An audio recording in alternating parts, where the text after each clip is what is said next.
کیسا ہے اور پھر اس میں سے کھانا پینا یہ کیا حکم رکھتا ہے۔ دیکھیں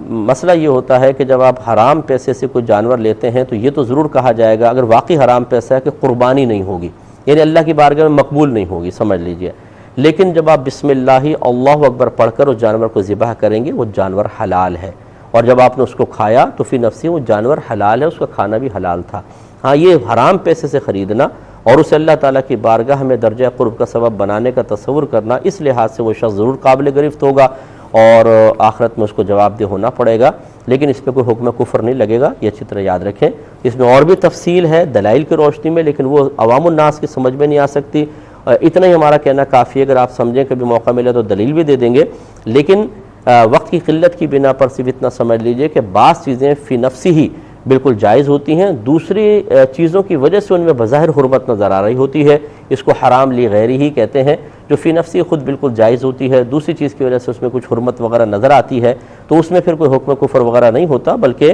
بعض اوقات تو شے کے استعمال میں بھی کوئی حرج نہیں ہوتا ہے، تو اس لیے کوئی مسئلہ نہیں ہے۔ یہ کہتے ہیں کہ بعض نامحرم ایسا ہوتا ہے کہ گھروں میں اچانک داخل ہو جاتے ہیں،